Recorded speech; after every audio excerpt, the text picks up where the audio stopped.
Hello, my rebels and rebellions. I'm the Dark Rebel. Persona 5!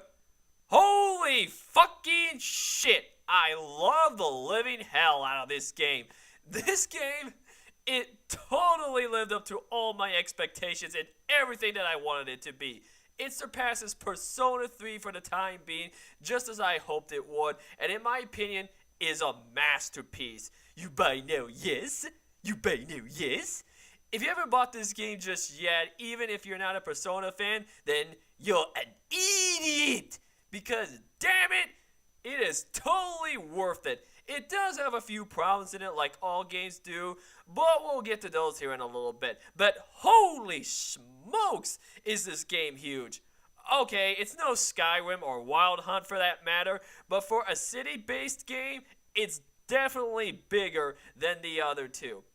Now, unlike the other Persona games, where you simply just play as a character who goes around to solve the mystery of the game while battling shadows and other villains in the game, this one takes it and flips it on his head. You play as a phantom thief of hearts, a trickster who is on a year-long probation after saving a woman from being possibly raped, but has a false charge pressed against you for assault, and you find yourself living with a man named Sojiro in his coffee and curry shop.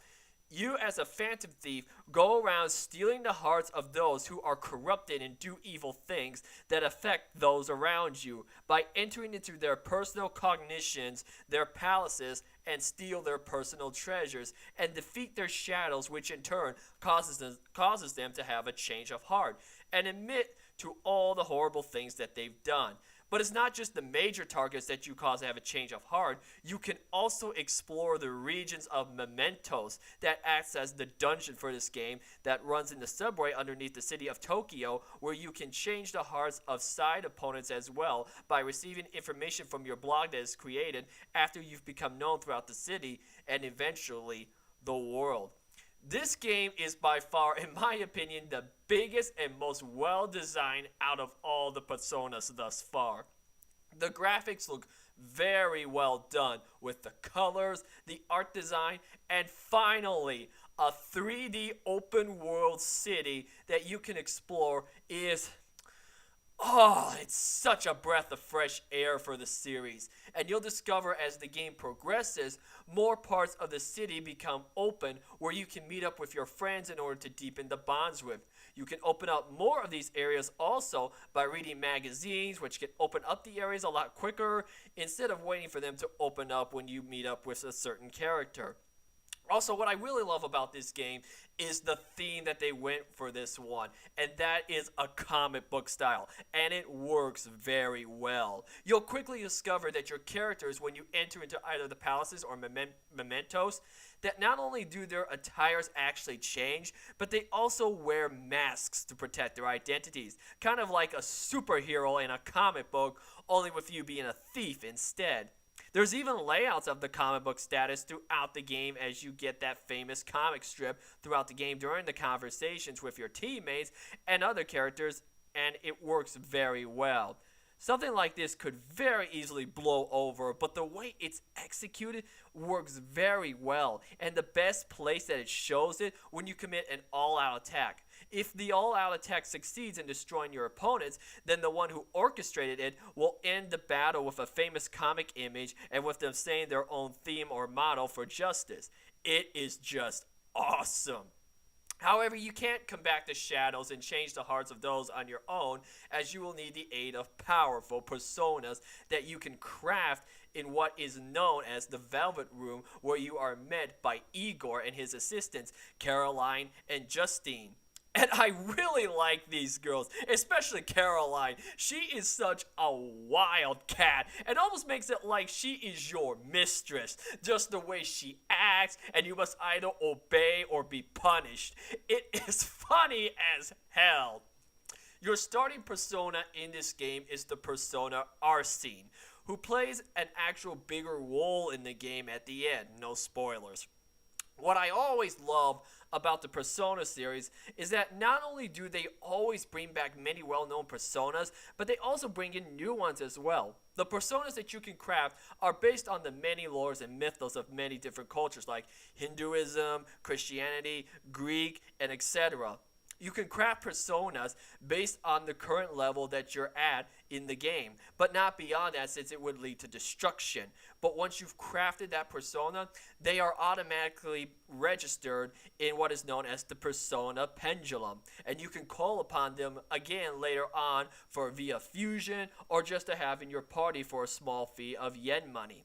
And when they become stronger and have learned new techniques, you can re-register them so that when you call on them, they'll be equipped with those techniques and at that level. They've even added a few new things to the Velvet Room as well to help make your persona stronger. You can sacrifice another persona to make one stronger, and that persona will gain experience depending on the level of the one sacrificed, as well as will gain a certain times the experience depending on your level of the current social link for that persona.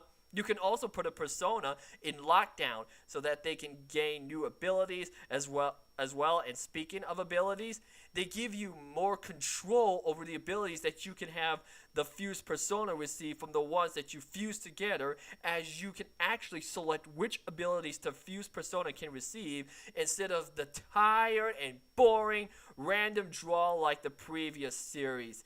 And I'm very glad they got rid of that. I'm just glad they added this because it just makes it a lot easier and a lot smoother.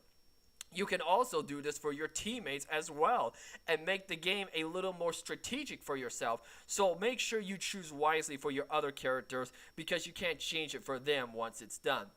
The battle gameplay, holy smokes, is very much improved as well, as it doesn't feel as slow as it used to. The summoning of the personas is a lot faster, and the battle itself is more fast-paced. Thank goodness for that. They also added in 2 new element techniques as well, psychic and nuclear damage, which are pretty nice to have. You can also now develop techniques for the Hamon and Muden attacks as well, instead of just the one-hit KO now as well. And I'm very glad that they did that because I was honestly getting tired of those moves, as they almost always didn't succeed for me at least. Speaking of experience for personas, you can accomplish on getting more of that for them by deepening the bonds by increasing the social link status with those who are represented by the major arcana of tarot. There are a total of 21 major arcana, with only 20 of them having social links that you can activate with certain characters in the game.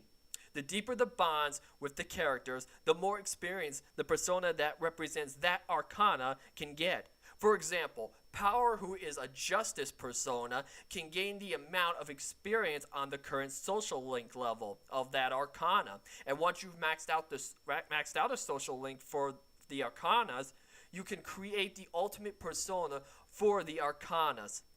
Metatron being that for justice in this game. However, if you think it'll be that easy to max out the social links or start a bond with the characters that represent those social links, then you're dead wrong. Because for some social links, and what makes this game just so brilliant and just so more rewarding in my opinion, require you to be at a certain status based on your now 5 personality traits. You still have knowledge, charm, and persistency. I think that's how you say it, right? But they also now added guts and kindness to this one as well, making it worth more the effort and time consuming to get those 5 traits maxed out. As for some social links require you to be at a certain level with a certain trait to not only start the social link, but to also progress it at a certain level. For example, to start a social link with Makoto, who is the head of the Student Body Council, requires your knowledge to be at a certain level, and you must score above average on one of your exams to unlock her. Now, these are the biggest bits of the game itself. Running around the open city, establishing and deepening your bonds, opening other parts of the cities, exploring the depths of mementos and the palaces, fulfilling side missions in order to increase your popularity on the Phantom Thieves blog. And just like the other Persona games, you can also establish a relationship with 1 out of 9 different girls. Holy shit, that is a fuck ton of relationship choices. And for the most part, the acting is actually pretty solid when you hear their voices, because the voice acting is pretty damn good in this game as well. Even at times, you, the main protagonist, talks as well, and thank goodness for that. I'm glad they added that in there. Oh, and just like The Witcher, word to the wise, don't even think about romancing all the girls. Let me tell you right now, it's gonna blow up in your face, dog. It's gonna blow up in your face. However, despite all that, the relationship status is actually pretty deep in this game, as there are indeed many different choices here that you can choose for a relationship, to which I won't spoil because of how deep it is and the many different choices. Speaking of deep relationships, the one absolute thing that blew me away was not just the other playable characters in the game, but in general, all of them, especially the ones that you form a bond with. Oh my goodness, these, in my opinion, are some of the deepest and developed characters that you can come across. Your fellow Phantom Thieves are also very deep, as they undergo their own transformations and discovering their personas, and the realization itself is pretty deep, with them overcoming their own fears, ideals, and problems that they have, in my opinion, totally transcend those of Persona 3, and I'm very glad to see that. Another thing that I really love about this game, and what made me throw a loop, was some of the very interesting plot twists and ideas that are thrown at you later in the story, to which I absolutely refuse to spoil because of how big and thought out they are. It, in my opinion, is some of the most creative and establishing ideas in any game, especially when they explain and point out those situations later on, especially when it surrounds a certain villain. And speaking of villains, I freaking love the ones in this game. You find yourself actually being threatened by these villains, and as you get to bigger bosses, you start to find yourself in some pretty dire situations when it gets pretty big and all that. But these villains are not only interesting, but have a big impact on the story itself after you've changed their hearts. So with all that said, you figure that something as brilliant like this would earn the highest rating that can be thought possible, right? As much as I want to give this game the highest possible rating, I have to establish that there are a few problems with it, and one major complaint that I have that prevents this game from being given a perfect score. One is the fact that throughout both the palaces and mementos, you come across places called safe zones, where you can heal up and go over the situation that you're currently in, and all of the current characters are there with you. And that's one of my problems with this game. I wish they had made it that you can actually switch out your characters when you needed to in those zones, instead of having to go back to the entrance to do that. Even though you can fast travel back to the unlocked safe zones, but that is honestly still a pain in the ass, actually. Why would you need to go back to the entrance to switch out your characters when you have these safe zones and with all of them present in there? It would save all the time and prevent all the waste of having to do all that. It's just a pain in the ass for me. I also felt that there wasn't honestly that much freedom in this game like there are in the others to help build up your traits and links with your friends. That to me just took away some of the fun in this game, honestly. And that's what makes the Persona series a lot of fun. Having the freedom to choose when you want to try to max out your traits or increase them, as well as your social links and everything. But with an open city like this, you figured they would allow more of that. But unfortunately, they took some of that out, actually. And it throws the game out of proportion a bit, in my opinion. And finally, perhaps the biggest misstep, in my opinion, is the unification of the social links at the end during the final boss. I won't give away who the final boss is because of how clever it is, but the problem that I have is that the final outcome is a bit bittersweet.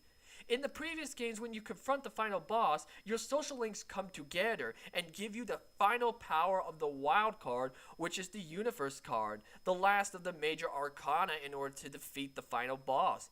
In 3, you are given it to seal away Nyx, and 4 has it with them all coming together to give your first persona its own rise to a higher self. But here it doesn't matter as much. The social links don't actually come together, and instead you're given the final power completely out of context.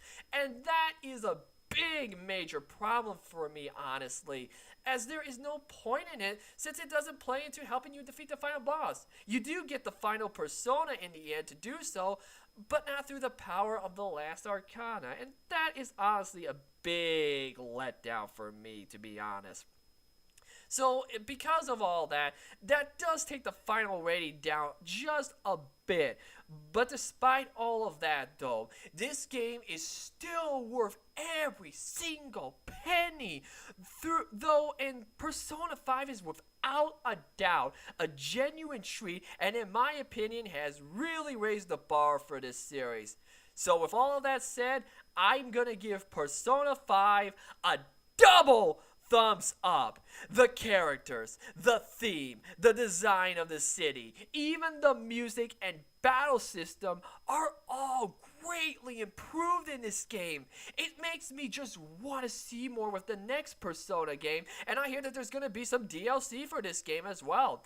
And it actually makes me excited for that as well because of how well done this game is despite some of its flaws. It is, in my opinion, is a great treat, and it does surpass Persona 3, finally. And I encourage you guys, even those who aren't fans of this series, to go out and buy this game. It's priced around $60 for the PS4 and $50 for the PS3, and it is worth, in my opinion, every cent. Now, if you'll excuse me, my friends, I got to play it again, but slowly this time instead of rushing through it like I kind of did here a bit. Trying to find the rest of the social links and get them maxed out, create more powerful personas, and pursuing a relationship with some of the other girls that I neglected the first time around, as well as increase the playing time since I clocked in over 60 plus hours. Thanks for watching, guys, and with that said, this is the Dark Rebel, and the Night Tavern is closed for the rest of the day. Good night, everybody.